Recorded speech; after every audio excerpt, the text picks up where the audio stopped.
an imposter. Like I remember seeing people coding these insane things. I remember my first set of code that I asked to review. It was just destruction.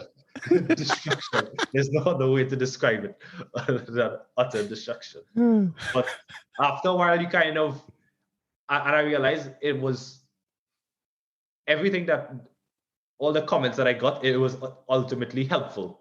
Okay. You know, and I was able to, it was definitely a good learning experience. And by like, after my first performance review, I kind of figured out where I am in the company, basically, and where I can have like impact with what I'm going to be doing. So I would say the first couple weeks and months, I definitely had that imposter syndrome and like being bombarded with these bad PRs that I've been submitting. Well, these code reviews that I've been submitting. It was scared me at first, but I think my manager saying like, it's okay. Everyone is gonna go through this. And he kind of gave the parallel to like, you know, when you join university at the same time at Cambridge or whatever, you were a bit scared, right? A bit of imposter. But when you reach there, you realize, you know, I put in the work.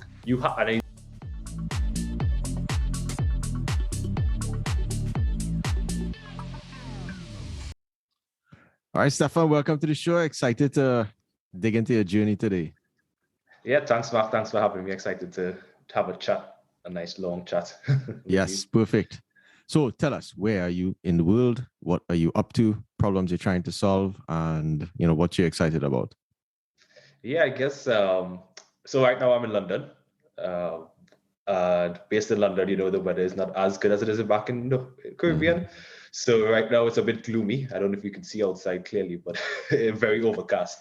Yes. So yeah, I've been in London for like almost, about 6 or 7 years now. And right now, currently, I'm working in a somewhat of a startup. I wouldn't say it's a startup because we IPO'd. So it's called Deliveroo.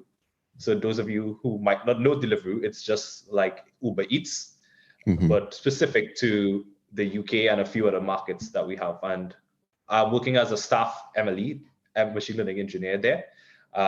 Currently, with the team, I'm working on a lot of ranking stuff. I'll get into that a bit later, but a bit more of my background is that, you know, I've worked as an ML engineer in a few other companies like Twitter, Google, and also with Professor Patrick Hosein back home as a research engineer, research intern, how you want to call it. It was at the early stages of my career.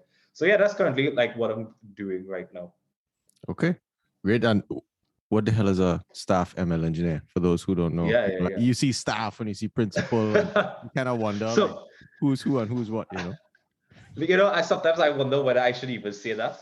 I only said it just to be formal. Just yeah, the title. Use it. I think how I would describe it is just like, for most companies, at least in the UK and US, like you go up to senior in engineering roles. It could be senior software engineer, senior ML engineer, senior data scientist. And that is almost like a terminal role. Like you can stay there for the rest of your career, and it's fine. There's no necessarily expectation for you to grow unless you personally want to grow. And if you want to grow, there's usually two roles. There's like the more technical role, which is like staff, principal, that's higher and higher. And then there's like the managerial role, like you want to be an engineering manager, senior engineering manager, director, VP, etc., etc. So I decided, because I felt like I am quite interested in the technical aspect and not as much as what my manager do, because when I look at my manager's calendar, I just see meetings for the whole day. And I'm like, that's not something I'm super interested in right now. So yeah, so the staff is just like one level above senior. So you just have a bit more responsibilities with respect to like thinking, not necessarily within your team, but within the wider org that you're in, delivering impact at a wider level. Yeah. So what's the sort of promotion process like? Because what's interesting is, you know, I'm at NVIDIA and you see very few like staff and principal people. And when you look at them, like they've been there for a minute. And, you know, I've looked at, let's say, Walmart's. I do work in ranking as well. So this is going to be a very interesting conversation. At other companies, you see staffs and principals, not necessarily a lot of them, but it's cool to hear that distinction through the fork. Like, all right, you're not a manager, you're actually pursuing the technical route. And are there a lot more expectations on you now that you're a staff machine learning engineer?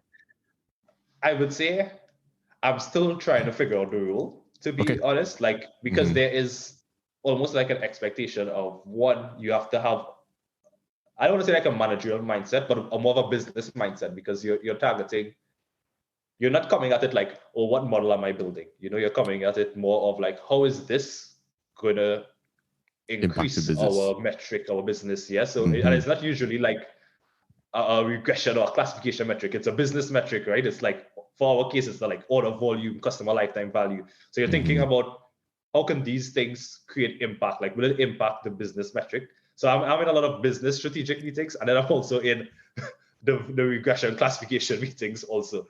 So it's I would say it's a bit challenging, because you have to kind of balance both the business mindset and the technical mindset, but also it's a bit rewarding in the sense that you don't necessarily go as deep in some of the projects that I'm working on. I stay a bit, I would think of it more breadth-wise. Yes. But I think that's how I think view my role, a bit of business, like 40% business, 60% technical side of it. So I'm like in lots of meetings still, not as much as my manager, but I'm still in lots of meetings.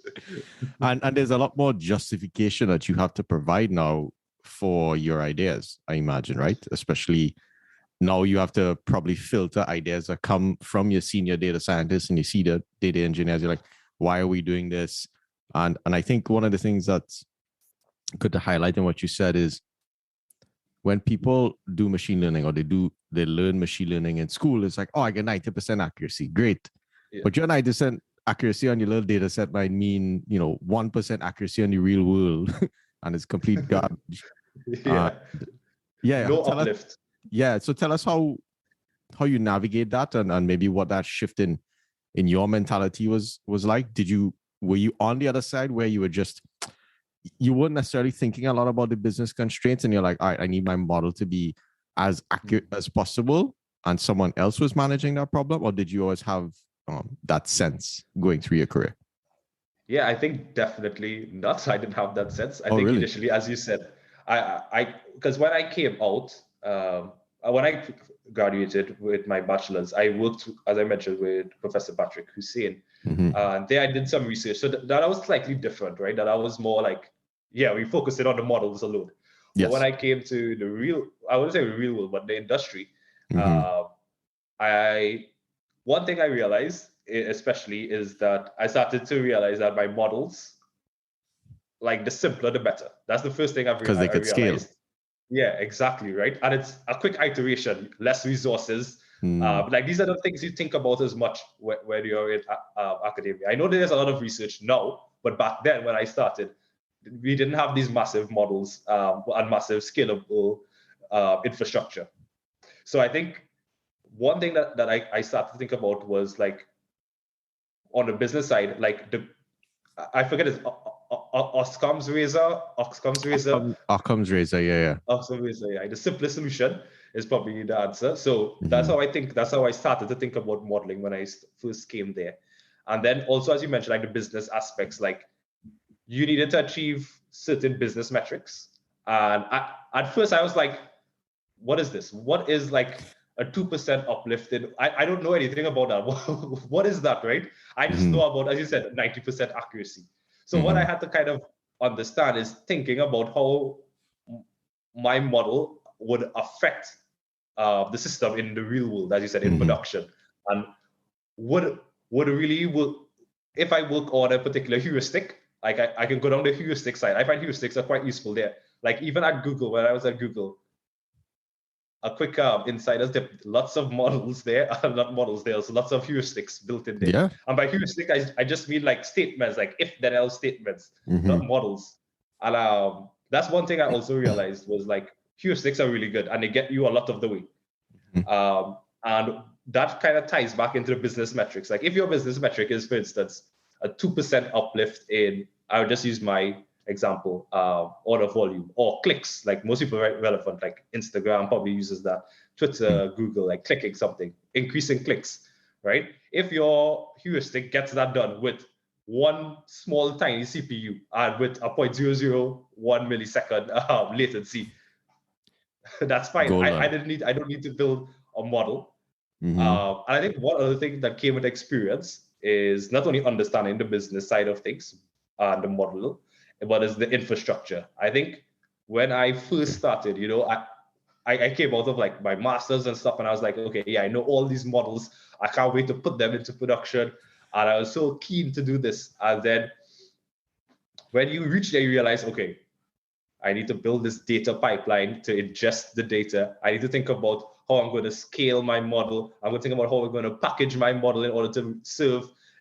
As I got more experience, I started to work a lot more on the infrastructure side because I realized there's a lot of uplift in getting this really well, making this pipeline really stable, really repeatable, rather than focusing only on the model.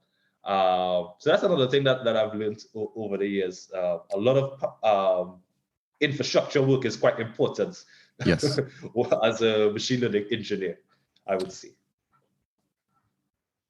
So lots to unpack there. I think one of the things too much. Yeah. And I think this is the challenging part of education in machine learning and to some degree software engineering, because you code in isolation oftentimes of a real production environment, and this is modulo. Some of the people that do research, and I think even research has a lot of opportunities for considerations for production. Like I think there should be a section in a paper that says, okay, this is really good for fundamental knowledge, but for actually going to production, absolute trash. Like some of the stuff I worked on in my PhD and published papers, I'm just like, this shit is not working in production. Absolutely not. Never. No, I totally, like, there are some, like, even in this company, right? Like, we don't have the resources of Google, for instance. So, like, when Google published papers, and when I was working there too, you see, like, BERT was published when I was working there. Wow. That's big, man. Yeah. No, I wasn't part of it. No, but just saying, like, you being in Google around that time. Yeah. I mean, it was quite exciting, and the infrastructure that Google has and everything is, like, amazing. Like, up to now, I haven't been in a company that's as good with their internal tooling as Google is. Like, they spend a lot of resources there. And I think that's almost a crux of it, in the sense that they release BERT, but then all these other companies, they're like, I can't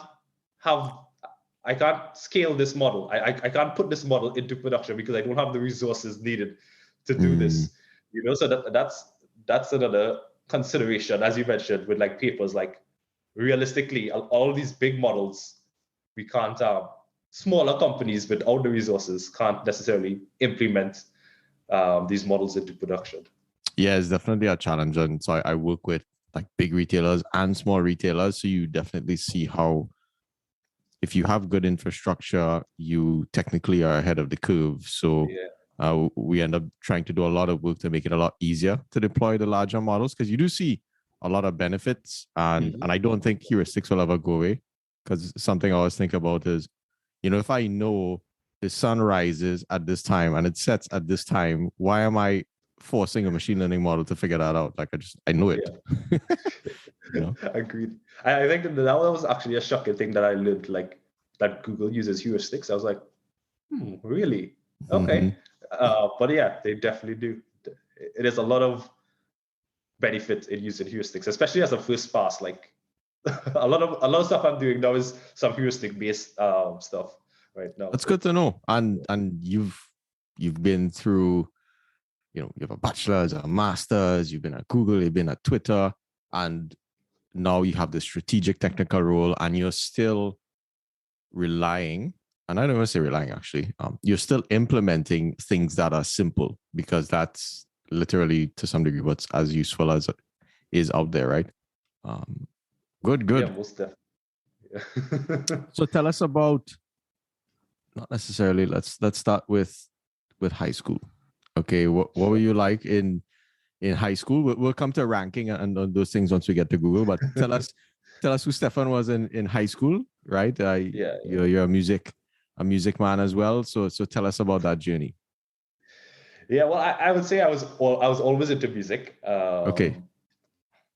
And it was only in Form 4 when I was about 15, almost going on to 16 years old, when I started kind of, looking at music on YouTube and then starting to look at DJs. And then I was like, I really am starting to like some of the mixes. And it wasn't just the Trinidad DJs, it was like the foreign DJs. So one of the challenging things that I had was like when I started to think about, okay, I want to pursue this. So I got some equipment, told my parents, oh, I want to be, I want to do this, right? So you needed like proper turntables, you needed like different jacks to set up your headphones and stuff like that. So I got some of the equipment. My parents weren't super keen to give me all the equipment at once. Okay. Like I was looking for like the Panasonic single turntables, digital and stuff, and they're like, full setup. And that was like £1,000. I was like, no. Pressure. Ooh, okay. Wow. So I was like, okay, I'll just deal with what I have. But the challenging thing was that I had to, as you know, in Trinidad, lots of our music is like dancehall, soca, right? So it was a bit challenging at first because all of the tutorials online was how to do like, it's EDM music. I'm like, how can I learn DJing from Tiesto and all these guys? I'm like, But luckily enough, I kind of in trial and error, I was decent. I wouldn't say I was good. I was decent. Okay. And I played at a few like house parties and stuff like that. So that was kind of like my side gig. I didn't charge any money for it, obviously. I was happy to just be asked to do it. Just say, oh yeah, you need a DJ. Okay, I can do it. I actually did it for my graduation. But for my graduation in Form 6, I did some pre-mixes that I did beforehand because I wanted to enjoy the party just in case. also. Oh, okay. Yeah. I didn't want to spend the whole time behind the turntables doing mixing. So I did a few mixes and then did some live. That's a secret. Okay. Because I always wonder, like, shit, there's a lot of pressure to come on, like, get that mix perfectly every single time. Okay, that's good to know. Well, one of the things is that you practice a lot, right? Like, so when new music would come out, I would just, okay, how is this rhythm going to fit with this other rhythm? One of the good things in the Caribbean is that we have like the rhythms. So like there are a few people sing on a certain rhythm. So that's quite easy to mix into. Yeah. But I mean, besides the DJing stuff, I was into like cricket also. Okay. I wasn't good at cricket, but I was into cricket a bit. So I played like at my younger years, like Form 1, 2, 3. And I think probably once in Form 4. But I kind of stopped after there because I wasn't that good. But but you still enjoyed it, right? I was I thought it was good. Like it was something to do that didn't focus only on like the academic side of things, and you kind of built different relationships. Like you met people that weren't necessarily in your class, and you formed that kind of bond. And like when you do foolishness and the coach curls with you and buffs you up, right? All the other teammates can relate to that, you know. Yes. So you kind of bond over the pain. You know, that's not something you're literally the first guest that has said, who has teased that out of playing a sport, and I sort of commend you for that because I didn't necessarily think of that particular avenue of bonding over pain across like just a pool of random people, but we all have pain in common because coaches is saying, hey, you're terrible, do something better. Exactly. No, I thought it was like, it's not, I'm making it seem like it was all pain, but it wasn't, right? But yeah, I think that it's something that other people wouldn't necessarily relate to, right? Like no one else got that that buff, that curl from the coach, right? Besides a few lads. And were you like a serious student? Like, did you study really hard? Did you have a lot of friends that helped you out? What was your strategy in high school? I would say that I would say I was more serious in high school than I was in primary school. Okay. Just because going into Presentation College, it was more of a prestigious school. Yeah. Presentations are But serious school. yeah. Mandela might have other opinions, Okay. but I think it was really good in that sense that it kind of forced me a bit to think about, okay, well, I have all these new people coming in, everyone's kind of really good. So it kind of pushed me a bit on that side. But I wouldn't say I wasn't the most studious student, and I had a group of Okay. friends, especially Form 5 into Form 6. A group of friends who we hosted parties and stuff like that, Okay. with other people, with other schools, girls and guys. Yeah. Nice. So we kind of, I would say we were. If you were to look at us from the outside, you would think we were just like slackers. Like we were always scared about like going to Lime and doing these things. But at the same time, like almost everyone from my friends group, all of us got scholarships. So it's not like Shit. What? That bad? yeah, That real bad. it's not like we just did all the partying and then didn't study, right? Like I think all of us had a good balance of like what we can and can't do, and how to manage like going to Zen, going to 51 degrees, but also at the same time, studying for CXE and CAPE. So I think I was a mix of both. Like it was a good mix, at least I found. And up to this day, I always like to have a mix of like work hard and play harder kind of I like that. mentality. So that's how I would say my philosophy was throughout high school. I was never like in Presidential College, there's this day, right?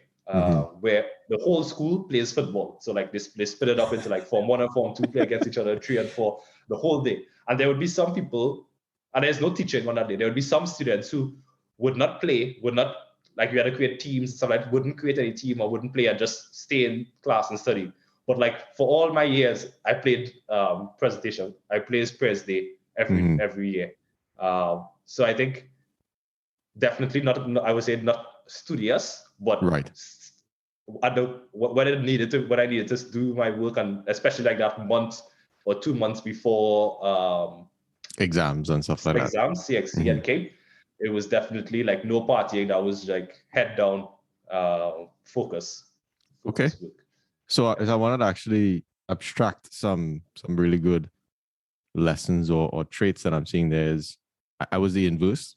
Okay, so I would be the one lineman a lot, and last minute 2 months before I'm like, hey, I had to study for this thing. I don't know how to help me, and I asking everybody for help. I was definitely not the smartest person in school, not because I think I could have been one of the smartest actually. I really couldn't care. I didn't like school. So I relied a lot on my friends and Is it really, you didn't really like smart. the teachers or school? I had an issue in school. I used to fall asleep a lot. So I used to actually go to school with a pillow and I would legit like sleep in class. That's what they knew me for. So I had a friend who always used to sleep in class too. So I think you guys should probably see. He's a doctor now, believe it or not. He's a doctor. Well, I technically am a doctor now too. So it's true. It's true.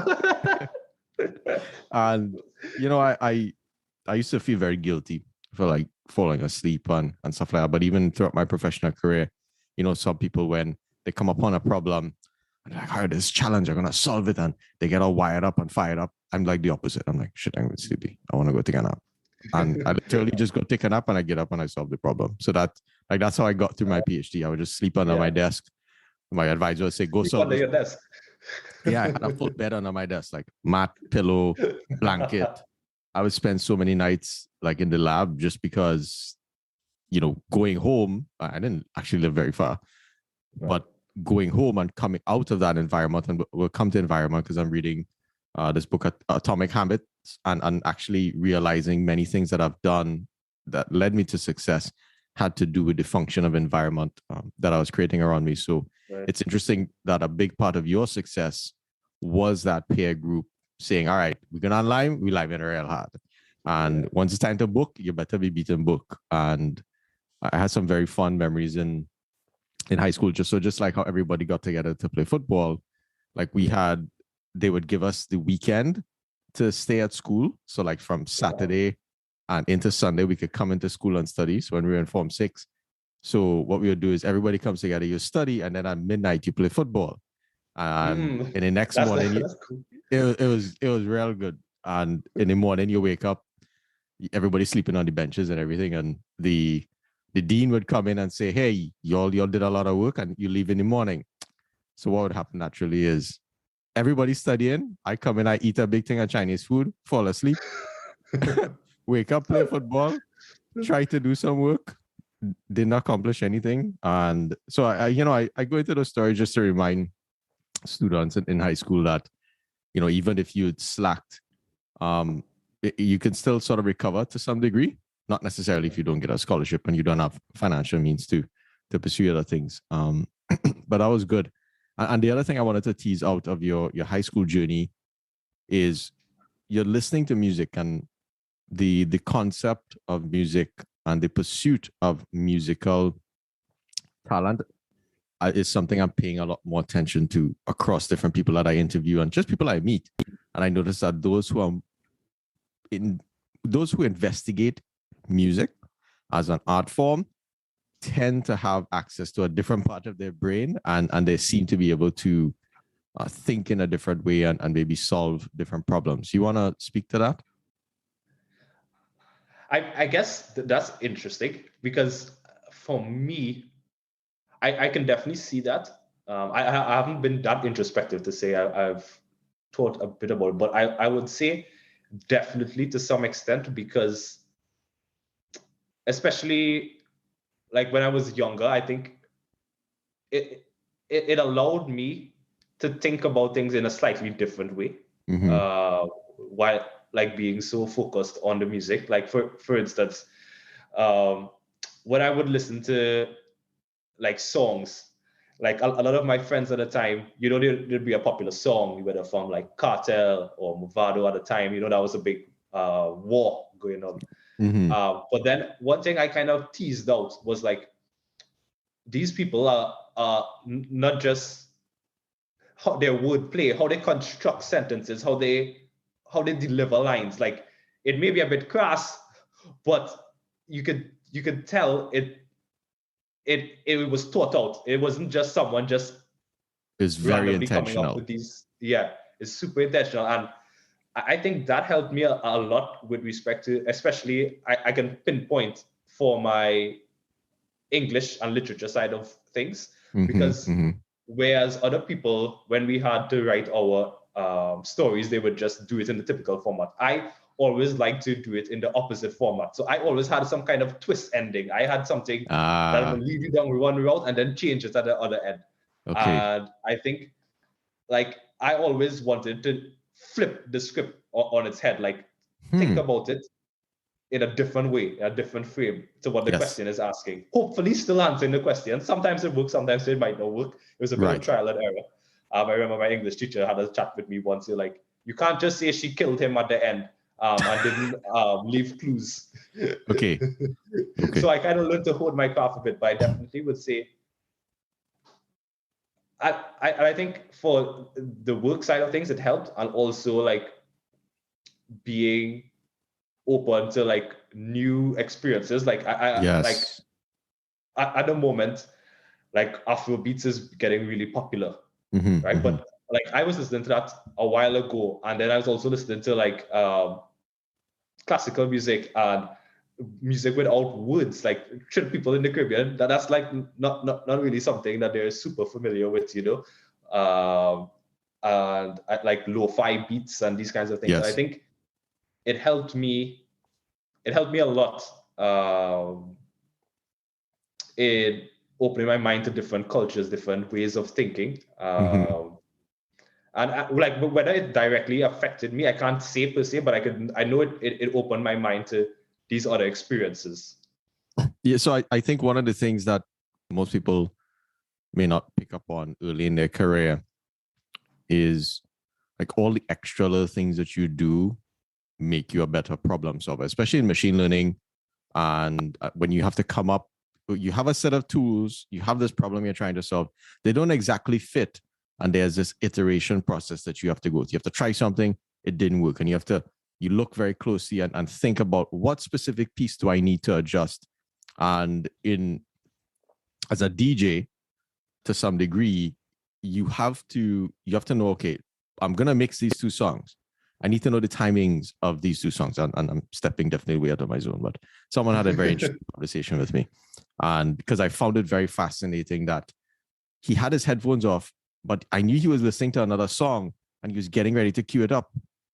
And he was about to pull it in. I was like, but you're not hearing the song. How do you know what you're doing? And he's like, I know the timing of the beats of both songs. So I know how to sort of fit them in. But what I'm trying to communicate there is there's a lot of trial and error that you probably had to go through to get two songs to mix really well. So you try it. All right, that didn't sound good. You do it again. That didn't sound good. But a lot of that was around you were going for this goal of like, I want this to sound really good.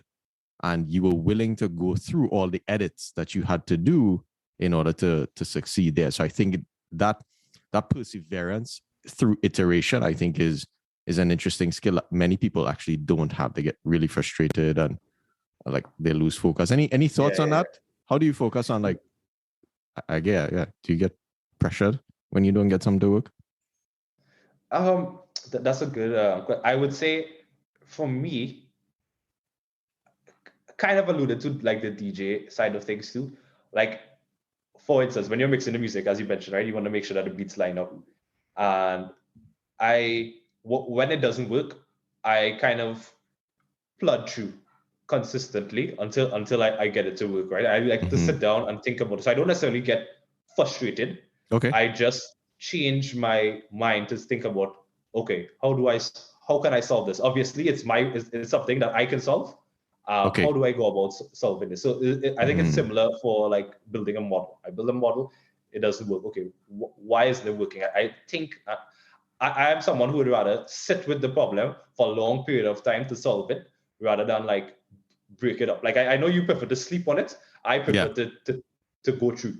I like to go think about it. Okay, try this. Like I remember one time I spent like 2 hours after work trying to solve this one thing. And then eventually I got it. I was like, okay, now I can relax. Otherwise, I would just be thinking about it whole day. All the time. Just trying to, think about it. So I wouldn't necessarily say I get stressed. I mean, obviously I do, right? I think everyone gets stressed.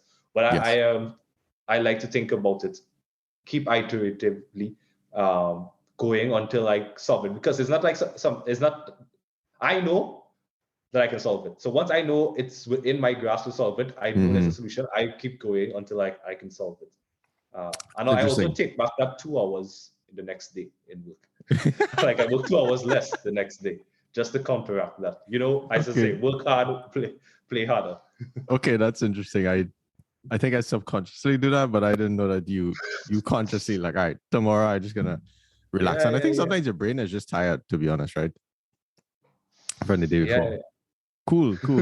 And I think those that are listening, I'd be wondering why the hell these people talking about music and all this stuff. And what I want to communicate in that prior discussion is a lot of your progress in these big tech companies comes from you, one, knowing yourself, and two, having all of these little extra facets of your personality that allow you to solve bigger problems, communicate better, communicate across different groups and in certain things. And I think cricket is a really good networking tool, right? I noticed there's a big population of people that love cricket. So like when I go out to Silicon Valley and they're like, oh, you're from Trinidad. Oh, you're from West Indies. So on. They started Brian Lara.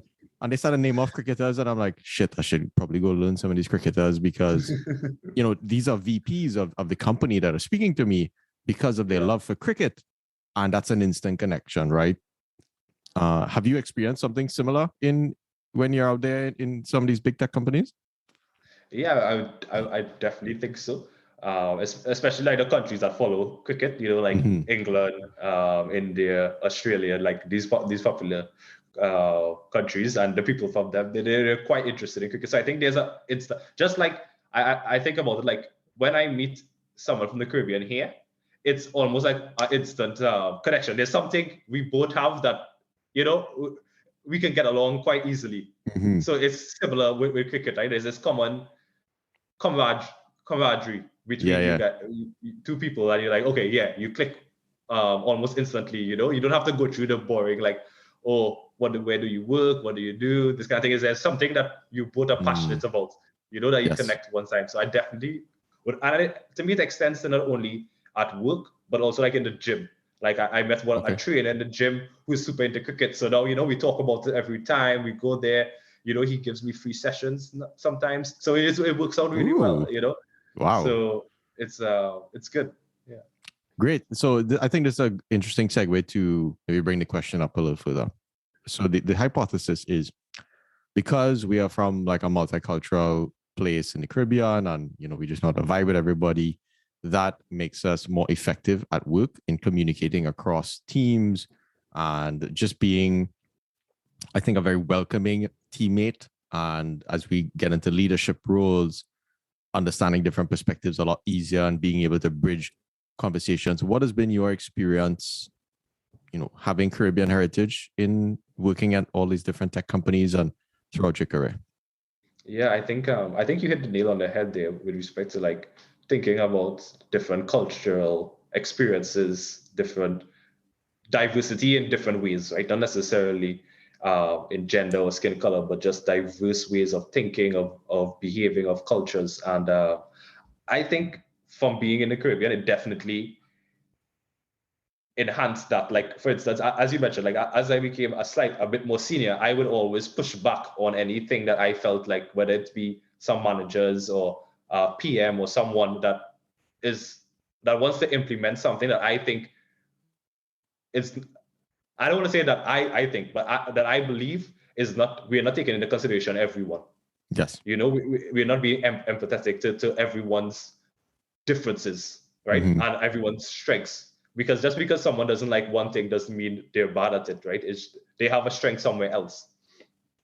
And I think that is something key for me, I believe. And I also think too, it's also being in the Caribbean,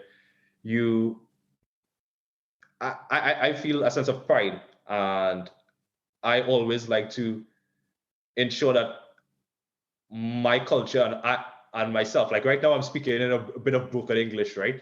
When I'm in a professional setting, I have to kind of correct it, but I don't like to do that all the time. I like people to understand where I'm coming from, what I'm saying, you know? So I always like to push for that for others, for other differences. And that's something I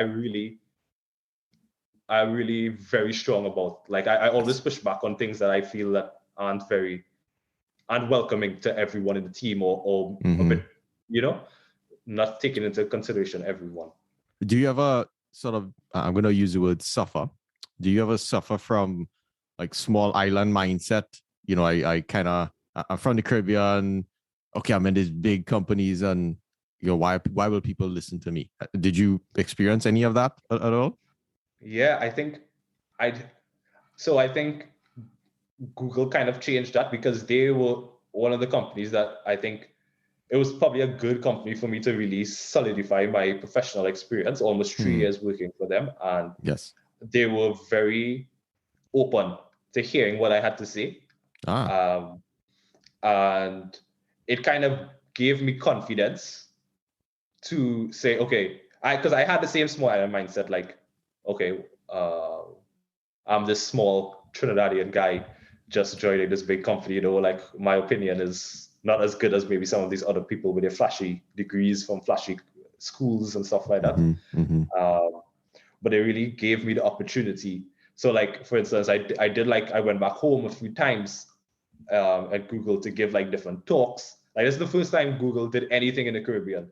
Well, not anything, but anything recruitment wise in the Caribbean. Okay. You know? And I think it was a good experience for me to kind of think, okay, our opinion counts and matters. And whereas when I went to other companies and they might not be as welcoming as Google, I would say, I still had that belief in myself that, okay, your voice mattered. Yeah, exactly. Okay. I can do this. So that's good to know. Right now, I'm not afraid. Like I would tell people as it is, how I see it. But sometimes I'm wrong, right? Like I'll accept that I'm not infallible. Sometimes I'm wrong, but I'm not afraid to give my opinion. Um, That's good. I've been experiencing that at NVIDIA too, like, so what's interesting, I think, for everyone listening in their early career, depending on which company you go to, all of a sudden, some companies really like email, and in the email chain, there's some higher up people, and the shit that you say can kind of come back to bite you sometimes if you say it incorrectly, and if you don't express yourself in a way that is inclusive of everyone's context, especially as a technical person. So I've have a much deeper appreciation for writing now, because I deeply regret that I did not pay attention in all of my English and literature classes. I'm like, why the hell am I learning all this shit? And but you did write your thesis, right, Mark? that is as painful as eating nails. So, what's interesting? I have a friend who's a quantum physicist. Okay, right. This is like quantum physicist at NVIDIA. So it's not like quantum physicists and like This is like real quantum physics people. Not real, but just different level. Anyway, the dude is doing his PhD, and he's like, dude, I have to write this dissertation, and I don't know if I could do it. I'm like, what? Like, you could solve quantum physics and struggle to write, just write your thoughts down. So it's amazing how underestimated I think the skill of writing is. And I like to spend time on this topic because, I'm big into sales as well. So I'm sort of like a student of sales more formally now. And one of the big things, like if you watch all these internet marketers, they've become multi-millionaires, some billionaires, from just writing how you set up a sales page. And the reason why I'm spending time on this topic is you mentioned really noticing how artists use language to communicate emotion. And in professional settings, you also have to use language to communicate value and to communicate different things. So how was maybe some of your linguistic pursuits helped you to maybe write or communicate within a corporate environment?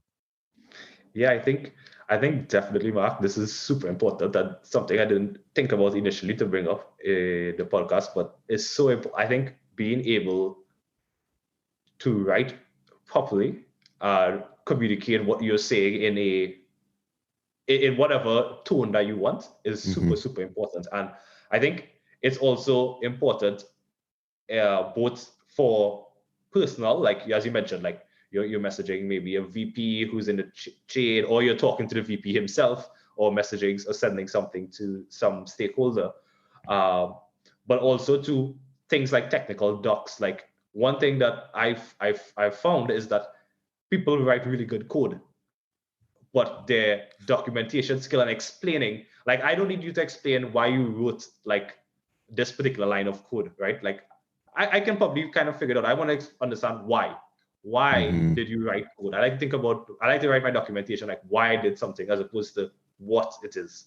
You know? I think that's something that I have internalized, and I think has helped me a lot, because I like to, when I join a company, look at their technical docs and say, okay, we need to improve a lot of things. And I think that actually helps. As you mentioned, it's kind of like not everyone was into music, not everyone thinks about these things. And because I think about it, I think it helped my career a bit, because I'm also always thinking about how can we improve these things. Like this is something that's lacking, we're improving it, I'm showing impact. You know, it might necessarily be building a model, but it's something else that I'm showing impact. And I think that's actually almost as important as like your immediate work, you know, showing impact outside.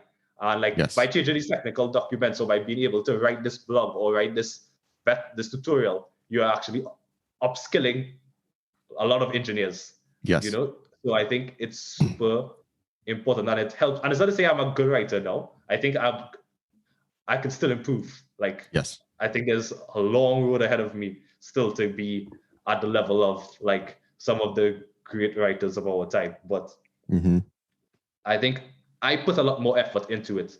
And I think I see the reward of taking the extra time to read over, rewrite drafts, and submit these particular, whether it be an email or a doc or whatever. I think it's super important to get that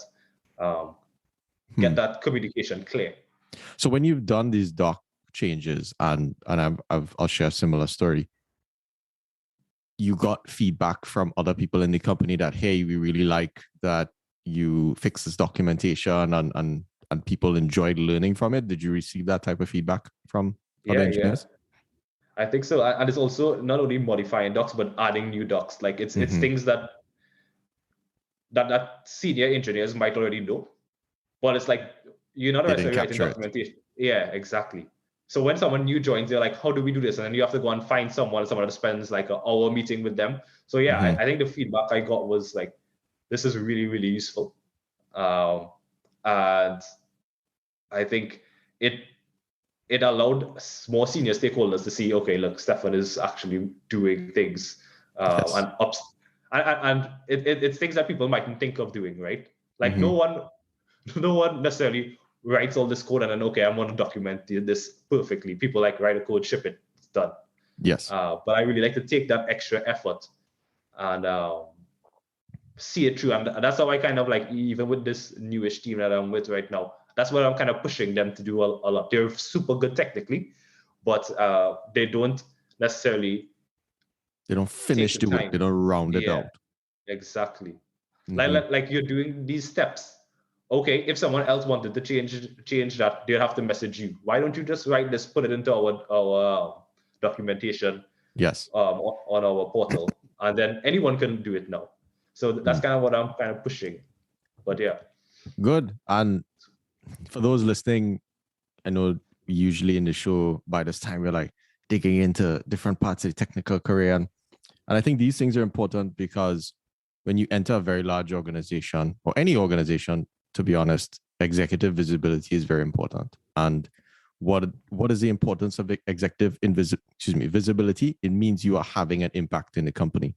And one of the easiest and best ways to have impact in the company is to up-level the employees, meaning give them a new skill, give them a new perspective, allow them to grow in their knowledge of the business. And the other thing to do is also to remove dependencies on people.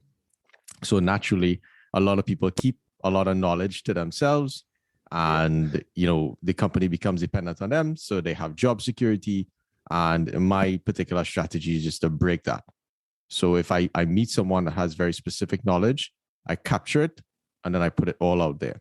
Now, that some people might get pissed, and my particular strategy is I want to work myself out of a job. So I would openly put my knowledge out there, even though there are people who would take it and say it's their own thing. But I make sure to know that people knew that I put it out, so that my name is out there. They know the value of my work, and even though I may risk, someone getting praise for something that I did, you run those risks. But I think if you put your documentation, and specifically documentation is very powerful because it can affect many people. Many people then associate it to you. People friggin' hate writing documentation. So it's an easy opportunity to get a win inside of a business. And not many people write good documentation. And I think me being a slacker and me struggling to learn, I write documentation from that perspective, meaning, hey, I'm assuming you don't know anything when I go to write it. So I'll take the extra time to explain it to you, to bring you to that point. So I'm happy to hear that you're deploying similar strategies at work. No, I think that's a good point you brought up, Mark, which is how I actually think about documentation. Like, people might write a technical doc and like they're writing it for their colleague, or they're writing it for themselves. That's how I would say they're writing the documentation for themselves. But when you think about it, like even when you read someone else's, your colleague's documentation, even though you might have learned similar stuff, there's some nuances that aren't necessarily captured, right? And that's why similar to you, when I write it, I like to write it, breaking it down to the simplest form. Like even if it's repeating myself, I think it's super useful because someone might have forgotten what I did, might have forgotten a few things, especially, and if someone like a stakeholder wants to read it, they'll get that in the first paragraph or two. They can get a summarized version and understand what I think is important is the background, like especially stakeholders, like for those early in their career, like when stakeholders are listening to what you're presenting, most of the time they have a somewhat of an understanding and they are somewhat of knowledge, but they spend their whole days in meetings like these. And to really get the most out of like a meeting with them and for them to remember your project more is for them to understand it. Take your time and explain the motivation behind what you're doing. Like, don't just go, okay, on my model, 90% accuracy, right? The stakeholder, the senior person, they care actually less about the accuracy, more about what you're doing and the business impact. And they want to know why you're doing it. Well, I am building this model because we saw that we did investigative work and ranking carousels seemed to give us somewhat of an uplift. And why is this important? Because in our OKRs, so in our objectives in the company, we saw that we wanted to improve click-through rate for ads or something like that. And by doing this ranking, we saw a better uplift. And that's why we're doing it. And then what were these results when we put it into production? Okay, we saw an uplift, or we didn't see an uplift, and why? So I think that's quite important that you touched on that. Great. And I wanted to piggyback off of that into a note for researchers. So I've spoken to several folks from home and other places that I want to get into research. And you have two choices when you get into research. You either go research on your own as an independent consultant, 2 in an academic institution, or 3 within industry. And okay, so if you're doing it on your own, have fun. If you're doing it in an academic institution, especially in the US and the UK, be ready to write a shit ton of grants and try to bring in money. And you still have to justify the value of your research, not only from an accuracy standpoint, but probably more so to the other technical people that are in the conferences that give you access to the body of knowledge, so to say.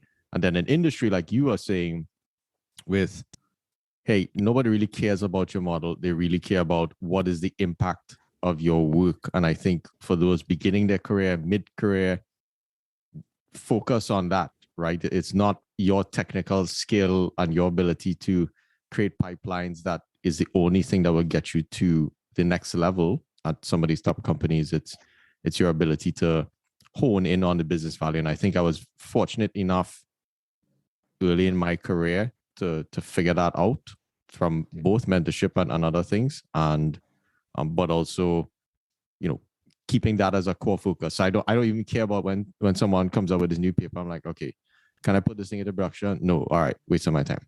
Move on. Yeah. And so good cycles. Cool. All right. So we got slightly we dove in a big detour there, but I think it was useful. Yeah. College. So you went to UE. You're a party man in high school, a responsible party man. So now you come to college and you did computer science. Why did you do computer science? Interesting story. So when I was in high school, I did IT, information technology, for CXC. And then when I was doing it, I had classes in Form 1 to 3, but I wouldn't really say they were IT, right? They were just more like, this is what a bit is, how to add and subtract bits and stuff that wasn't too interesting. Then I did IT in Form 4 and 5, and I thought it was like super easy and super cool. Okay. Right. So I was like, oh, okay, I wanted something here. And I didn't feel that way necessarily about any other subjects. When I graduated in Form 5 and I moved into Form 6, unfortunately, Presidential College, they didn't have enough people wanting to do IT that year. So I did like a random mix of maths, biology, and physics. Like, what? It's a random mix. And I just did it because for UE, you needed maths and I think 1 science to get into UE for computer science. And then when I told my parents that, well, I'm going to apply to do computer science, they were like, no, you're going to do engineering. And I was like, no, I want to do computer science. And, it's that mentality that we have in Trinidad of like doctor, lawyer, engineer. That's it. That's like the true roles that parents see as like the gold standard of what their child what success for their child would look like. And I knew that was something I didn't want to do at all. So at that point, when it felt like a punt, I just took this chance on doing computer science because I didn't know what I was going to end up doing. per se, but I knew I really enjoyed it and I was passionate about it. Whereas I wasn't passionate about engineering, and I was definitely not passionate about being a doctor. So I just took a punt and did it. And my first year I actually did computer science and management because my parents were like, compromise, do some management, right? Okay. Because they were both business people, so they were like, okay, do some management, so you could probably have a business at the end. In case you fail, computer science, right? computer science part is just useless. So I did that my first year, but then after the first year, I realized, okay, listen, I'm super into this, and especially when I was looking at like courses coming up for the computer science only degree, I was like, I need to drop this management and focus a lot on computer science. And I think when I did that in my second year is when I excelled drastically in computer science, I would say, because I focused on things that I thoroughly enjoyed alone. And on the work side, I think it was really, really good because I was able to get like top marks and stuff like that. But I don't think, and I think it's not because I was the smartest person there, but it's because I was one of the few people who actually was super interested in doing it. Yes. You know, like a lot of people, it's kind of like the opposite in the UK and the US. It's so hard to get into like a really good computer science program, but in the UK it's quite easy because people want doctor, lawyer, engineers. They prefer to do electrical engineering rather than computer science. Right. And it's much easier to get in computer science. So people kind of have computer science as a backup, not their like first choice. Interesting. Yeah, it's maybe it changed since this is what 8 years. Wow, it's 8 years. 8 years ago since I graduated. But yeah, that's how it was back then. And I was one of the few people who was super interested in it. And like I remember there was this hard course. There were these two hard courses called, I know you had Kyle on recently. Yes. He can verify this. Like going to school with him? No, Kyle was a few years ahead. Kyle actually taught me one of my final year courses. Shit. Yeah. Okay. Actually, two courses I was in, Kyle taught. Damn. Kyle making people some money. Yeah, I'd say thank you, Kyle, for your mentorship and your help and giving me and passing me in my exams. But yeah, they were like these hard courses and everyone failed. And I was like, you know what? I'm gonna gun it. I'm gonna try my hardest for these two courses. I didn't only want to pass. I wanted to excel. Mash them up. And I definitely matched them up with both times. And I felt so proud of myself. Like my parents didn't understand. They were like, "Oh, you did well. Okay, that's good." But they didn't understand the heartache and the pressure that people had to repeat a year because they failed these courses. Wow. So I think it shows that, again, not because I was smart, but because I was passionate about it. Whereas other people were just doing it to finish a degree. Yes. I was doing it because I thoroughly enjoyed like studying for it and these kinds of things. And unfortunately, at the same time, my DJ career kind of fell off. Yeah. Fell off. I'm still into music and stuff now, but in college, it kind of dropped a bit. So two questions I want to ask based on this. The first is, I've been spending a lot more time on the idea. I think as you get older, you realize there's less time for you to hit your financial goals. There's less time for you to do the things that you plan to do in your life. And maybe you get, I don't know if that's what they call midlife crisis or whatever, but either way, what I'm trying to communicate. I think you're too young for midlife crisis. I hope so. I feel like I've had midlife crisis like my whole life. So because the reason I think we have opposite stories in that I'm totally jealous that you were fully passionate and found what you were fully passionate about very early on. And I love and I both hate to listen to those stories because I'm like, damn, like I didn't have that. And not to say like I don't like your story.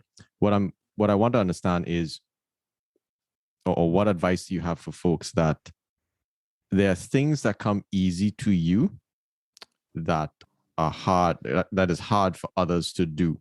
And did you sort of internally recognize like, hey, maybe computer science, in addition to your passion for it, which forced you to work a lot, work was a lot easier, but did it come natural to you? And what were things that came natural to you that were hard for other people to do, if that makes sense?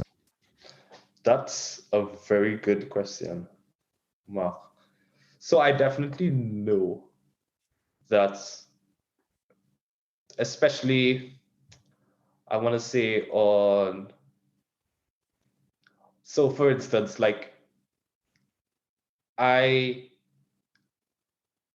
think I was able to extrapolate a bit more. So like we learn what X is in school, but I could figure out if we do if X and Y came into the exam, like how we can work on it. I think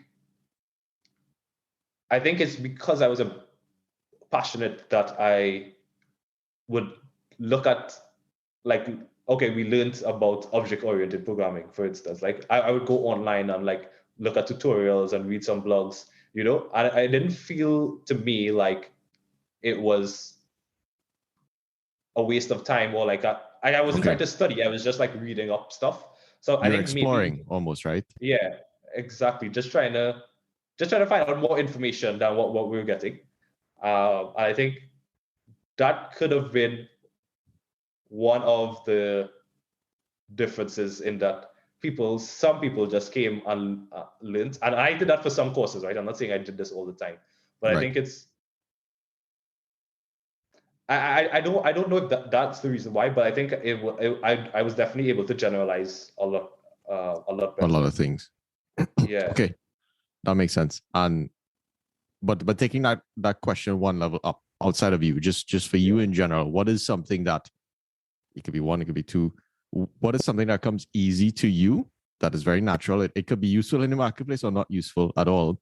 That is hard for others. So I'll give an example of myself. I think communicating with other people for me comes very naturally because I grew up with a business in my house. I grew up in a bar. So at every moment, like I'm just seeing a new person, I have to like instantly connect with you in order to generate revenue. Otherwise, my family would have no money. So like I'm wired very differently. But what is it for you? I think my partner, she would agree with me saying this, is that I get work done really quickly. Like wow, okay, that's why you're into Google. Okay. It mightn't be that I necessarily do it perfect. Like other people I know, like might do the same thing I do. They might spend longer, and it might be like perfect. Whereas I wouldn't say I get it perfect. I get it enough to like we need to do this. I make sure I do it to the best of my ability. It mightn't be as perfected as someone else, but I'm able to do it and do it very quickly. I think that's done, essentially, right? Yeah, exactly. Like like it's sprint estimations. I hope my PM isn't listening. It's sprint estimations. Like I know I can probably finish this quicker than I probably say, but I like to give myself a buffer just in case. But I think that's one thing that I can do that comes easy for me, which is finishing work quickly. I can do that. That's well, I'm looking at your work history, right? Google, and becoming a senior machine learning engineer at Google, I don't think is an easy feat to any degree. So I think it's probably a testament to your execution style. That's cool. I actually just a point on that, Mark, that's my estimation. I actually don't think it's my technical ability that got me that promotion. I think it was everything that else I mentioned, like the design docs and like going back to Trinidad, the recruitment. I think that's what helped me get promoted more so than my technical work. Wow. I think. Okay. I don't know. I wasn't part of the meeting, but no, but you would internally know like how you feel about AI when you necessarily ask or you have to justify why I should go up for senior, and you pull all the things that you've done, right? Okay, let me actually dive into that. Tell me. Okay, sure. So yeah, Google, you come in as a machine learning engineer, right? And this was, let me see if I'm watching timelines. This is after you went to University of Cambridge. Yeah, first, actually, let's take a quick step back. Tell us how you went from, what happened after UE? What happened after your undergrad? Yeah, so after UE, I was lucky enough to take a chance at like a NASA internship. So yeah, I happened to get that. Yeah. That's cool. Honestly, that's a story in and of itself. Like when I went to the interview, it was definitely the worst interview that I almost wanted to cry at the end of it because it felt like it was a panel of 4 or 5 people. And one of the people who were interviewing me just was very harsh. And I was like, I've never experienced this before. I didn't even go to UE after that. I was like, I'm taking a break. I'm going home. Wow. And then when I got the call, I was like, wow, okay, I didn't expect this. So when I went to NASA, I did that for like twice. And then I was working with Patrick at this point in time also. So you actually on site at NASA in like the States when you did it was in Mountain View, so very near Google's campus in Silicon Valley. Damn, that's cool. The Ames Research Center. It was quite cool. It's quite cool. I really enjoyed my time there. Okay. And then after that, continue. Yeah, then after that, I decided to apply to Cambridge. I was, again, surprised that I got through. I was not really expecting it. Like to be honest, I was not expecting it. I had like tons of other universities that I was going to apply to, but their deadline was like earliest. So I applied to them first, and I got accepted. I was like, okay, I'm not going to worry about that. Okay. And then there, I would say it was really interesting because I came up there in 2016. Well, here in 2016 in Cambridge. And I focused on like natural language processing. That's what I did. But I don't want to talk too much on technical side because it was okay. But I think what was better for me was the experience itself. Like it was a totally new experience. Like I know everyone was super smart. Yes. But I definitely was not the smartest people. They were like, you think I get work? I think I get work done. There was this one particular guy. Oh my God, he was insane. Like he would finish work the next day, but he wasn't someone who you would think of like nerdy. He was always down to party, to lime, whatever. But he was up to now, he's really good. But yeah, I think it was like interacting with these people from all around the world, going to like what we call balls. Like how you imagine like in Bridgerton and these Netflix series where there's like the fancy balls. It was something similar to that. It was super cool. Like I really enjoyed my time there. And I think the people aspect of Cambridge sold me more than the academic aspect. Interesting. Of Cambridge. Yeah. Like it was so good and they had very smart professors and I learned a lot, but I cherish more the people side of things. And I actually, funny story, I went to one of the first freshers week, right? I went to my college and they had like different clubs you can join. I was like, let me do something that I've never did before. Okay. Right? So they had like the cricket club and the football club and stuff like that. I was like, no. Okay, there's rugby. I was like, I don't know anything about rugby. I never played rugby. I never watched rugby. I was like, okay, I'll try. So I did like 2 practice sessions with them and they were trying to explain to me the rules. And then I went to a game with them. I didn't play, obviously. I was just sitting there watching. And then one of my teammates, he, midway through the game, he dislocated his shoulder. Right? And then I just saw him walking off. I was like, are you okay? Do you need me to call an ambulance? He was like, no, I'll just pop it back in later. I was like, what? And then about a few hours later, we were back at, having a party in the college area. And then I saw him drinking, taking shots. I was like, what's going on here? This is not a sport for me. I cannot do that. So I immediately ended my time at the rugby session. Rugby is I played some of that in high school, and when I realized, hey, my little frame here, I not built for that, and dislocating your shoulder like you're saying and popping it, I was like, nah, I cool. that is kind of funny. You know what's interesting? Mandela, who also went to University of Oxford, he went to Harvard. You know, one of his comments that he said was the value that he got at Harvard wasn't the professors, like what you're saying. It was the people around him and like these super sharp people that he was be able to learn from and to model. So it's cool that coming into a new environment at a top institution, it's actually, you know, your classmates and things like that. Great. Yeah. That's interesting to hear Mandela had a similar experience. And I like to, you know, try to find parallels across the stories as well. One quick thing I wanted to ask that I want to do for the people at home, and for actually anyone in the world who goes to a non-brand name school like myself, right? So I went to Florida Tech. You know, if you ask somebody to find that on a map, they'll just put it somewhere in Florida, probably Miami. And the reason why I bring this up is Kyle brought this up in his interview about was my UE education good enough? And he compared that, like he asked himself the question, was my UE education as good enough as a Stanford? And his answer was yes, because he had put in all his extra work and he was still willing to put in the work, even though he was not at this big institution.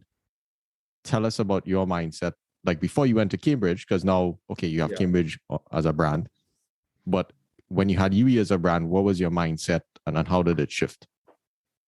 Yeah, I definitely agree with Carl. I think, okay, so before going to Cambridge, I was definitely a bit unsure as to like where I would be, how challenging the courses would be. Okay. Like, would I succeed? Like, I know I succeeded in UE, but would I succeed also in Cambridge? And I was totally unsure. So I remember like I was trying to like look at the courses I was going to probably do and see if I could find some things online to kind of give me somewhat of a head start. And to be honest, they didn't really give me any head start because the courses are slightly different to what's online. But I would definitely say that I felt just as competent as anyone else. Okay. I think my UE education was sufficient enough to get me to the level that I need to be at to compete. I don't want to say compete, but to be successful. To hold your own, essentially. Exactly, at Cambridge. And I think it stems from the fact too that I was interested. Similar to what Carl said, I put in the work at UE and I internalized what they said. And I tried to I totally enjoyed it, and I put a bit more than I think someone who's casually doing it might put in. So I think that's why I was able to succeed or hold my own, as you said, at Cambridge. So to be honest, I think the courses at Cambridge were not more challenging than like the hardest courses. Not to say like they were all easy, but they weren't as challenging. They weren't more challenging than the hardest courses at UE. Okay, that's cool to know. And I think one of the threads one of the lessons I wanted to abstract from that is people rely on an institution to educate you. Whereas when you go to school, you have to recognize that the class that you're taking, most of the time, is an absolute waste of time if you do not put in the work and you put in your own curiosity into the material that you're learning. I remember there was this one class called Intro to Real Analysis. I don't know if you ever had to take that class where you learn like the fundamentals of math, like why does integration exist? Why does differentiation exist? And my advisor made me take that class. He's like, this is the hardest class you're ever going to take. And I took it with this Indian professor. So, you know, them Indian and them with maths, they're bad. And they're very serious. And I had to rap. So like for me to learn this material, I would rewrite theorems. I would rap them. I would record myself rapping them. And I don't know why I decided to rap them, because I just had to find some way to learn this like mundane material. And like I'll just be walking around listening to myself rapping theorems. And like when I'm in an exam, I'm like, so boom, I rap out that theorem. And it's something I never wanted to do, but I decided, hey, like I need to pass this class. And I had deep respect for my teachers. And I wanted to make sure that, okay, this person is putting time into me. I want to give them the respect of my best effort in this thing, even though it wasn't something I was passionate about, but I really dove in and I tried my best. And some advice that professor gave me, he's funny. He's like, you're studying and all this. He gave me some incredible life advice, by the way. And the thing I want everyone to listen about this is you never know when someone will give you a piece of advice that will shift fundamentally or could fundamentally shift like your life and your way of thinking. And one thing that he told me is the modern paradigm of education makes people into beggars because they go around holding their degree. Give me a job, give me a job, give me a job. He's like, when you graduate, you have the knowledge. Your knowledge is power. And when you go to someone for a job, you're like, there may be a shit ton of people who may be better than me, but I know what I can do. Here's what I have done. Would you like me to, teach or do any of these things? And the one line that he said was, education is that, I guess in the Sanskrit language, there's a term for education. And he's like, education is that which liberates you from fear. I was like, what? He's like, fear from what? Fear from the unknown. And I think as I've explored my own machine learning career, there's many things that you come upon that you kind of don't know what's going to happen. And his words actually happened on recording. I almost listened to it every morning just for inspiration. And I share that story for several threads. One, I think you understand the importance of music and the impact that it can have just on your overall mood. And in addition to that, how that self-talk that you have internally plays a big part. So I just wanted to share that quick story there. It wasn't really quick, but no, I think it was useful. Yeah. I wanted to piggyback off of that into your experience both at Google and then at Twitter as a machine learning engineer and as a senior machine learning engineer. Yeah. Talk about mindset when you get into those companies, right? What was your imposter syndrome like? Yeah, so I was going to say it's very, very much an imposter syndrome, especially more so at Google, because it was one of my first like industry jobs and I didn't know what to expect. So I went in there, like the interviews were hard. I remember prepping, like I was in a graduate program after I finished Cambridge at a company called EF Education First. Really good people there. When the opportunity came to Google, obviously I was not going to turn it down. I said yes, right? Yes. And then I remember spending time like on the train, going to work, back work, studying really hard to try to get it. And then when I got it, I was super shocked.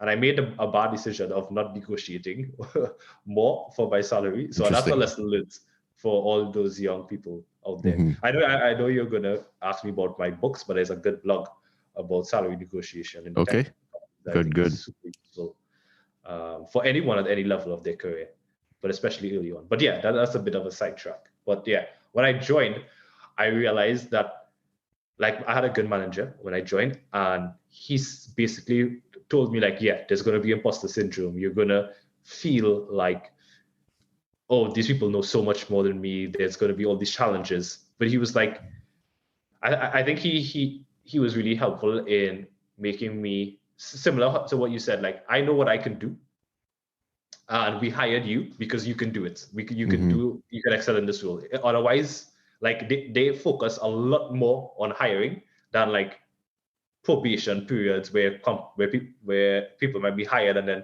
some companies take the probation period seriously. Like yes. I think Google caters more on hiring. Okay, once we hire you, we know more likely you're going to be successful. So he kind of built me up a bit, especially that I was more of a younger person, probably like a mid-level. I was in a mid-level role, but I was still very much an imposter. Like I remember seeing people coding these insane things. I remember my first set of code that I asked to review, it was just destruction. Destruction. There's no other way to describe it other than utter destruction. But after a while, you kind of, and I realized it was everything that, all the comments that I got, it was ultimately helpful. Okay. You know, and I was able to, it was definitely a good learning experience. And by like, after my first performance review, I kind of figured out where I am in the company, basically, and where I can have like impact with what I'm going to be doing. So I would say the first couple weeks and months, I definitely had that imposter syndrome and like being bombarded with these bad PRs that I've been submitting. Well, these code reviews that I've been submitting. It was scared me at first, but I think my manager saying like, it's okay. Everyone is gonna go through this. And he kind of gave the parallel to like, you know, when you joined university at the same time at Cambridge or whatever, you were a bit scared, right? A bit of imposter. But when you reach there, you realize, you know, I put in the work. And you mentioned that I put in the work. So I definitely felt that he helped me a lot in the early stages of my career development to ensure that I didn't feel pressured. And then afterwards, you kind of realize that everyone is super nice, super friendly, and everyone just wants you to grow. Okay. So you realize that obviously there are people much smarter than you, but it's again similar to Cambridge. I felt I can hold my own after being there for a period of time. But yeah, it was definitely scary at first. I'm not gonna say it wasn't. Yeah, when I first joined NVIDIA, well, first of all, I was like, wow, I got in. Like, Yeah. damn. Okay, I'm in now. And because I actually gave up a director position, I was gonna lead like a Oh research wow. team in the Yeah. startup that I was in. And this was in search. So I was in search and recommendation. So you know, search is a very interesting problem. And for those listening, like search means when you type in a query into a search engine and the results that come back, what are all the algorithms that it takes to get you personalized results? And you know, I come to NVIDIA as a senior data scientist, right? So you're not a manager, you're just an individual contributor.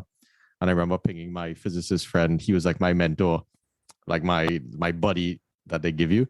And Yeah. this, you know, to have talk about imposter syndrome when you meet people that like their execution pace is so beyond like you know how much effort you have to do to get to them, and it's like okay, that's natural. You kind of realize Yeah. okay, that's out of your natural ability because that's just how some people are wired. But he was like, listen, man, you're not gonna get fired for a video because like, dude, it was like 6 months. I'm like, dude, are these people gonna fire me? Like, I don't think I'm picking this stuff up fast enough. It's like, listen, man, you got hired for a reason. You got hired because they trust that you can learn new things. And at NVIDIA, it's like super fast paced. Every year there's like completely new things that come out. So like whatever you thought you knew this year, like next year, just erase everything that you knew and start learning this new thing and get ready to go to the market, right? Yeah. So it's cool that you had a lot of people that supported you in that journey. So cool. Um, so I guess to respect your time, as we get to the last part of the advice section, I think this has been more of an advice interview, and which I've enjoyed because, you know, when you see someone come from the Caribbean, they go to these top institutions and top companies, you always wonder, shit, how did they do it? Like, Yeah. can I do it? What would you say to someone who has those thoughts in their mind? I would definitely say, I think for me, you kind of see it like no one who is great at something was always great at it, Yes. right? So you kind of see the end result, not the work that was put into it. Mm-hmm. So people might look at like your career or my career and see, oh, look at where they are, where they have achieved, but you don't necessarily see the underlying hard work. Like Usain Bolt ran 9 point whatever seconds. You don't see the hundreds of thousands of hours he spent practicing. Just like Mm-hmm. I'm sure you can agree. And I put in a lot of work, and it wasn't like something easy that I had to do. It wasn't something that was on a platter for me. I had to kind of like push. Like I took a chance to do computer science. I took a chance to the NASA internship. I took a chance to Cambridge. I took a chance to applying to Google. I took a chance. So I took chances all the time, but still trying to work hard. And I think that's one of the best advice I can give them is like, it's not easy. It's hard work, and it's easy to see the end result, and not the work that we put in, because no one is with us when we are in front of our computer practicing for interviews, studying our work. No one is there. They only see what's on LinkedIn, whatever we published. So I Mm-hmm. think that's something I would give them. Like, you see the end result, but it's lots of hard work. So don't be afraid to put in the hard work and take chances. That's what Mm-hmm. I would definitely say. Especially from the Caribbean, you have to take. I took a lot of chances, and you have to. I think you should take a lot of more chances, because if you want to be successful, like, the answer is always no until you ask, right? Like, I think that's a popular saying. Ooh. So I think Okay. definitely that's how I think about these things. You know? That was a powerful one. The answer is always no until you ask. Because I just interviewed a guy, Anthony Cole. He's from Trinidad, and he's the president of the Black Employee Network at Amazon. Right. And you know that's a pretty serious position. And he was just like, yeah, my one skill is that I'm not afraid to ask for what I think I'm worth. And I was like, Yeah. oh wow. And he'd gotten like insane mentors and stuff like that just by asking. So that same coming back to taking a chance, that's beautiful advice, man. Now, what so along with that, right? So take chances is one thing. What two pieces? Let's take it to one actually. What one piece of advice would you have for a high schooler, a college student, and a professional? And this could be, you know, in the context of being in the Caribbean or a small region, but also Yeah. just in general.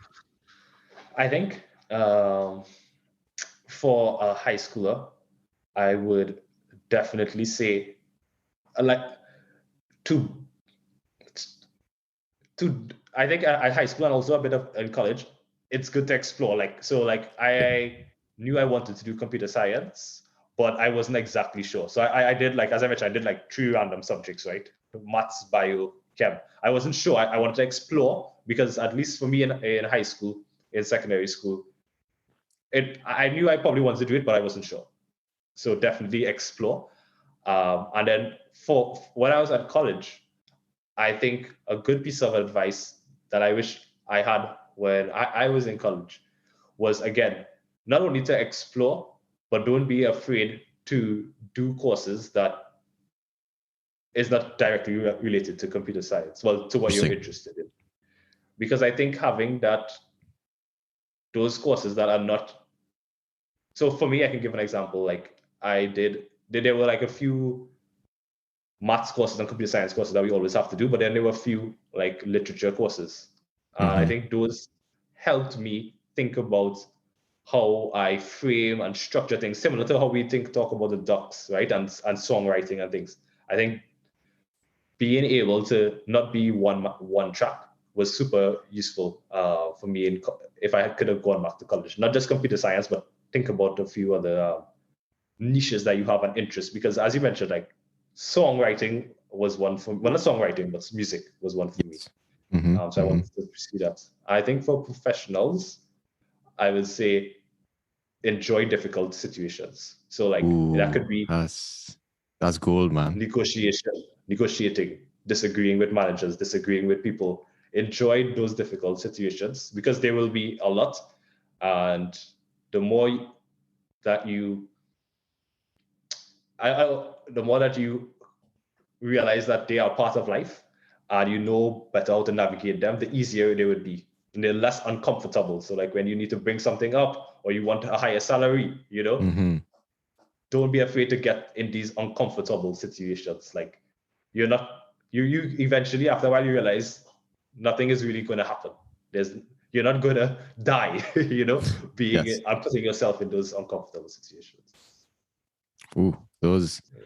All right, I'm gonna go ask for my raise next week already. Hey, all on the call. If you see on my LinkedIn that I switched from NVIDIA after this interview, you know that I didn't make. I didn't make it. Stefan's advice was a failure. Yeah, fail. Cool. And so at this stage in your career, what motivates you to continue pushing? That's a good question. I think what motivates me to keep pushing is one, that I'm quite interested and I'm passionate about it. So I'm always happy to do the work that I'm doing. And not necessarily that I love it. I would love to be a DJ if I get the opportunity, but unfortunately that is not the case. But yeah, if I can't be a DJ, this is the next best option, I think. And then I think the second thing is that I always like to advance my knowledge. There's like, especially our field, like data science, ML, there's so many things happening, so many interesting things. And I can't keep up with all, but I think it's quite an interesting emerging field. And it to see the advancements, to be privy to it is quite, I think, rewarding for me to kind of understand what's going on internally. Like you see Tesla is doing this AI stuff. And then when I don't know exactly what Tesla is doing, but I have an understanding. I could think about how can I apply some of the results of some of the papers that they are publishing, into my work. And that's exciting. There are new things happening all the time. It's not the same old over and over. That makes sense. And what 3 books do you recommend? Yeah, so I think we mentioned earlier, there was the blog. So I actually got the name of the blog to give to anyone who was interested in it. It's Salary Negotiation, Make More Money, Be More Valued. And the author is Patrick McKenzie. It's a 2012 post, but it's super relevant. And I think it's free. Like you can just click the link, search it in Google, you get it. And it's a bit long, probably like 20 minutes to read for a blog. It's not a book, but I think it would really help most, especially like those now starting their career. Like, don't be afraid to ask for more if the situation is right. Yes. Okay. Like, obviously, if you don't have any other options, you don't want to ask, and don't put yourself in a position. Exactly, that you have to like, oh, okay, I don't have the position, the offer anymore. But yeah, I think you should understand your value and don't be afraid to push the recruiters on getting more value. And then I think one book that I was interested, that I haven't fully read yet, but I've read snippets, is What Everybody Is Saying. So BODY. So it's by Joe Navarro, who was an previous FBI agent. And it's just like a interesting book. It's not like super relevant, but it's good because you kind of like understand what different people's bodily reactions kind of mean. Like, it doesn't necessarily mean one-to-one, but it's like, yeah, so like when someone looks down, when someone is looking away from you, when they're like, if their legs are closer to you or away from you when you're sitting next to them, what does it mean? So it's things like this that the book, I haven't read it out, but I've read bits and pieces. So I think it's quite interesting as a book. I read a body language book when I was teenage years, and that completely messed up my head, because then I started watching people foot and they have eyes, and they're like, "What are you watching?" I'm like, "No, nothing." And you're seeing if they're interested in you and stuff like that. So that's kind of cool. It definitely has that kind of like mentality, like like you're profiling people aware of what people are signaling to you subconsciously. Cool. I don't know. You have a couple of minutes? You keep talking. Yeah, sure. Yeah. There's lots of things that we covered in the interview so far, and one of the things I think was very pivotal to my success in my career throughout PhD, throughout all these so-called highly stressful situations, is working out and de-stressing. So you're both a DJ, and I'll also challenge you at the end as to where your career will go as a DJ. I have some examples. I'm sure you're very aware of them. Do you work out a lot? Like, is that like how do you manage? I guess, how do you manage stress? Yeah, I think there are two ways I manage stress, and I think one you mentioned is workout. So I usually work out 4 to 5 times a week. I'm not like, and it might seem like a lot, but it's like everyone is under an hour, right? So it's not like I'm in the gym for 2-3 hours every day. Right. I think one, that kind of like something about having your own time, just being with your body and doing this, is really super useful for me. And two, it's like the mental side of things. Like, it was a good app like Headspace when I was at Google, and I started trying it. So it's all about mindfulness. I think it did wonders for me, especially like when I wake up and you kind of like have all these thoughts running through your head, and okay, I'm going to start the day. What is due, what's not due. But to have that time, that 5 minutes, 10 minutes, just to sit down by yourself and not think about anything, just relax. I think that kind of, those two things de-stress me a lot. That's how I Okay. Are you a big napper by chance? Like, do you take naps? Or are you one of those people that are just like, I'm on the whole time? If I find every time I take a nap, I wake up feeling more tired. Like, I'm just like, okay, I can't. Like, one thing about me, I can sleep easily. So like, you can. If I go into bed, no. That's it. You're gone. Yeah. Okay. Exactly. Interesting. Yeah, I've been taking silent data points on people who nap. So like Thomas Edison, like what he would do when he was doing a lot of his experiments, he would have like metal balls in his hand. So he would sleep with it and his hand was off the edge of the bed. And he will have a metal pan right underneath it. Because, I had to look for, in my searching of like not feeling guilty about sleeping or falling asleep. So anyway, when he would just about to fall asleep, and as his brain shifted over into like the alpha waves, the balls would fall out of his hand, hit the pan, and he would wake up. And that's when he would go work on particular problems. So that's why he was always in such a creative state. And so I use that as an excuse when I maybe take a nap or something when I'm thinking about a problem. But that's what you tell your manager, right? Yeah, no, I'm doing exactly what Thomas Edison did, right? So yeah, exactly. It's funny, like when I was working in an office, so I made sure to I was working in a room with, like, my manager was right behind me, right? So, but I had a corner of the room. So I'd put on a video, like after lunch, like I just get sleepy after lunch. So I'd put on a video and he could see my monitors. So he would see as if I was like doing work, and I'll just have this screenplay of me moving my mouse and shit, but I was just facing the wall, passed out, like 20 minutes. So anyway, I just share that story just because, you know, there are many different ways to success. And yeah. So I guess the last question I wanted to ask was, you know, what, so I think I understand what motivates you, and you're going to become, I think you could be one of the top machine learning DJs. So I don't know if you know the CEO of, I think it's Goldman Sachs, he's a DJ. You know that, right? No, I didn't know that. Yeah, the CEO of Goldman Sachs is like a full-on, like very famous DJ. So there are examples of these people who have these dual careers, right? So it's very interesting as you think about having a passion, and even myself with this, right? I now have more serious goals about being a podcaster, but I'm also a machine learning person. And so I look at like Lex Friedman. He's a professor at Stanford. Well, I don't think he's I forget what school he's at, but you know, but he has this super successful podcast. So I guess maybe pushing you over the edge there to, you know, check out the CEO of Goldman Sachs. I think it is Goldman Sachs. It's kind of cool that he did that. And he still plays at shows and shit. So, and people know him like that. That's amazing. Okay. Yeah. Any last advice for people listening? Happy wife, happy life. Ooh, no, I'm just strong one.